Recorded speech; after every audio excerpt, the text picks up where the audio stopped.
La BRV, c'est la bourse régionale des valeurs mobilières. C'est un marché sur lequel, je veux dire, qui permet de financer des entreprises. C'est un marché sur lequel l'entreprise se finance. C'est un marché qui permet, je veux dire, aux agents économiques de placer leur épargne et de participer à la croissance économique. Voilà. Elle est plus rentable même que certains placements traditionnels. 8. C'est le pays de l'UEMOA.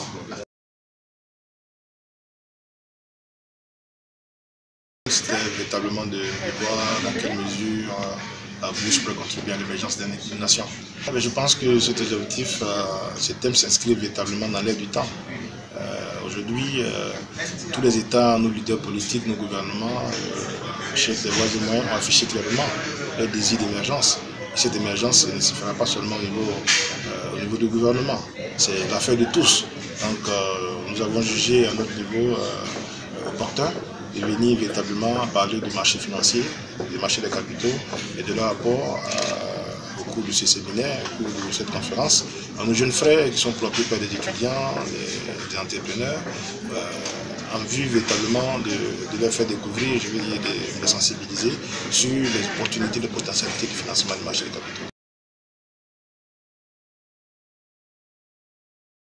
Nous avons commencé par déjà une définition de l'émergence, avec des cas, des exemples de pays qui ont été classés comme émergents selon des rapports du FMI.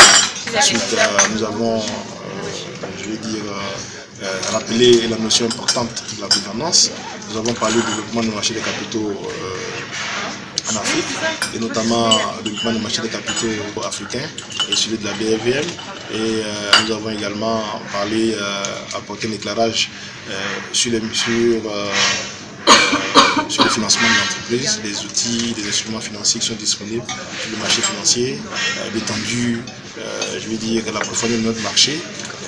Nous avons également évoqué les limites, évidemment, les limites au développement du marché financier et invité les uns les autres à y contribuer pour un meilleur devenir de nos économies et de nos entreprises. Le marché financier est plus que jamais indispensable dans l'air du temps, parce que l'émergence dont il s'agit aujourd'hui, il est l'affaire de tous et il est véritablement, l'État joue son rôle. Le secteur privé également est appelé à jouer un rôle fondamental.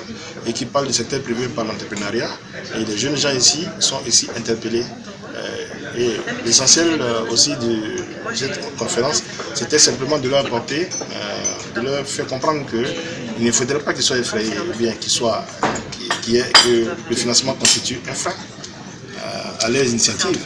Parce que le marché des capitaux, comme je le disais tantôt, les financements ne sont pas limités. Tout dépend de la capacité de l'entité à générer des chiffres d'affaires et des profits pour rémunérer les différents investisseurs.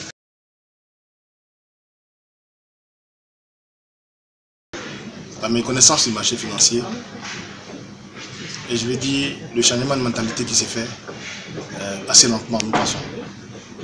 Il y a un changement de mentalité qui s'est fait assez lentement et il y a beaucoup de paradoxes que nous rencontrons.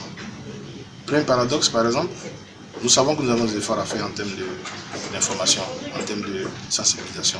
Nous le faisons par tous les canaux. Mais, je vais dire, vous avez d'un côté des entreprises, des entrepreneurs qui se plaignent, qui disent ne pas avoir accès à des financements bancaires pour la plupart. Nous, du marché financier, nous avons déjà écouté, nous avons des financements à votre disposition. Et voici comment faire pour y accéder. Ces entreprises ne viennent pas. Donc finalement, on se demande bien quel est le vrai problème. Ça, c'est le véritable paradoxe que nous avons comme difficulté à faire évoluer notre marché. Mais nous ne désespérons pas. Nous continuons de sensibiliser, nous rencontrons les autorités, nous rencontrons tout ce qui a comme, responsable, je veux dire, qui gère des programmes de développement pour leur apporter véritablement l'information la plus détaillée possible.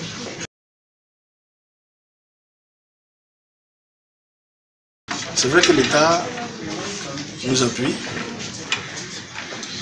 l'État a fait déjà, je veux dire, a fait assez pour alimenter, je veux dire, renforcer le portefeuille des sociétés ivoiriennes de son côté. Et à côté de cela, pour pouvoir également, envie de permettre aux Ivoiriens d'avoir des actions, des détenteurs des titres de propriété dans ces sociétés qu'elle est en train de privatiser. Mais l'État pourrait faire mieux, parce qu'aujourd'hui, comme je le disais tantôt, la bourse doit refléter exactement le développement économique, la tendance de développement économique du pays. Et pour ce faire, il faudrait que certaines sociétés qui opèrent dans les secteurs stratégiques, qu'elles soient publiques ou privées, soient incitées à être cotées à la bourse. Cela permettra d'un côté de réduire la dépendance, de réduire le poids de l'endettement de l'État de Côte d'Ivoire à travers ses sociétés publiques, et d'autre part, de permettre à la population qui va investir dans ces entreprises-là de participer à la croissance économique et de bénéficier des fruits de cette croissance-là. C'est toujours est-il qu'aujourd'hui, on a les autorités, la volonté des autorités à travers le PND, le Plan national de développement, c'est d'assurer une croissance durable et que cette croissance soit partagée au niveau de la population. La bourse est un canal par lequel cette autorité peut être atteinte. Et troisièmement, je dirais que toutes les structures, un certain nombre de structures privées qui opèrent dans le secteur stratégique et qui contribuent fortement au PIB de la Côte d'Ivoire devaient être incitées à être introduites en bourse. Je vais citer notamment des sociétés qui opèrent dans le secteur télécom, dans le secteur des mines, dans le secteur de l'énergie, dans le secteur de la grande distribution, dans le secteur de la santé et dans le secteur bancaire. Ces structures-là qui contrôlent une bonne partie, qui génèrent une bonne partie du PIB du pays, doivent pouvoir être encouragées à se coter à la bourse. Cela permettra de stabiliser, cela permettra d'assurer une meilleure gouvernance à ces structures pour éviter des effets systémiques sur l'économie ivoirienne.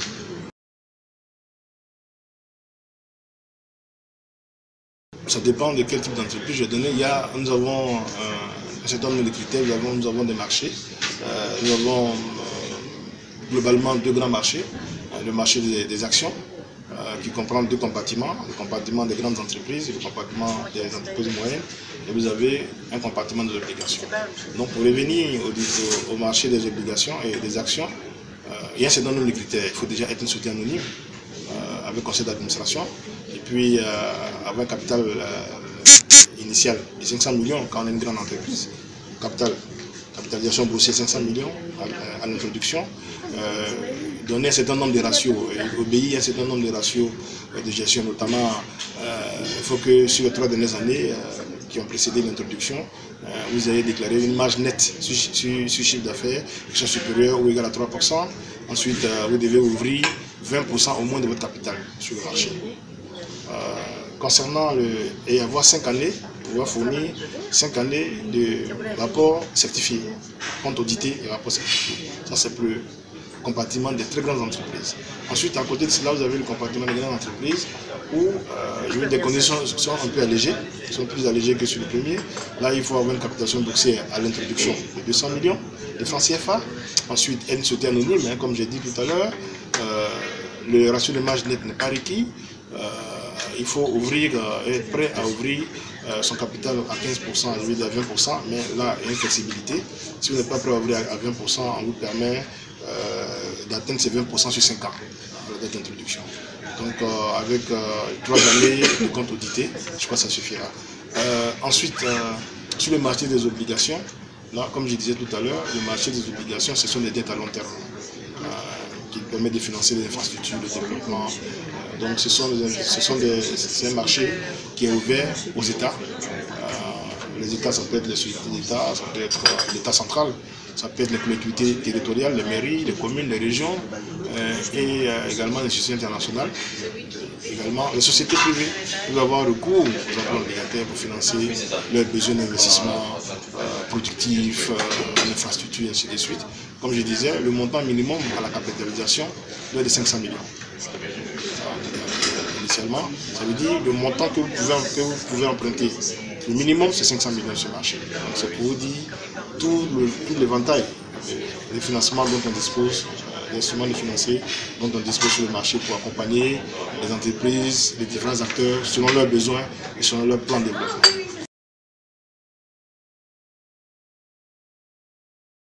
Écoute, c'est de bonnes guerres. Hein. Le Maroc est en train de déployer un plan d'expansion. Ils ont fait, je veux dire, l'état des lieux. Ils sont fixés une ambition. Donc, ils sont en train de dérouler ce qu'ils ont comme plan. Le Maroc, quelles sont les matières premières du Maroc? Essentiellement le tourisme et puis quelques minéraux. Donc, ils ont vu qu'ils peuvent aller au-delà. Vous avez vu que le roi a séjourné plus de 3-4 fois ici, donc ça s'inscrit dans un plan stratégique. Donc, ils viennent nous écouter, ce sont des affaires. Mais moi, j'invite simplement les jeunes Ivoiriens à se réveiller, soit entrer en partenariat avec les médecins marocains qui viennent, mais ne pas s'y attarder. Je dis, essayer de toujours tirer le meilleur profit, ben c'est comme ça. Je veux dire, ils ont fait ça déjà avec un certain nombre de pays européens. Notamment, ils ont beaucoup de conventions avec les Anglais, ils ont beaucoup de conventions avec d'autres pays asiatiques. Donc, ce sont ces expertises-là qu'ils ont acquis, qui viennent développer sur notre pays, dans notre pays. Dans des domaines où on n'est pas, dans des domaines où on n'a pas encore osé, comment on appelle ça, je vais s'introduire. Donc, j'ai vu simplement les gens Ivoiriens à se servir de l'exemple marocain, qui est fait d'entrepreneuriat, qui est fait de stratégie d'expansion, en s'appuyant, s'inspirer de ce modèle marocain, en s'appuyant sur la bourse, sur les marchés des capitaux, pour également financer leurs différentes activités.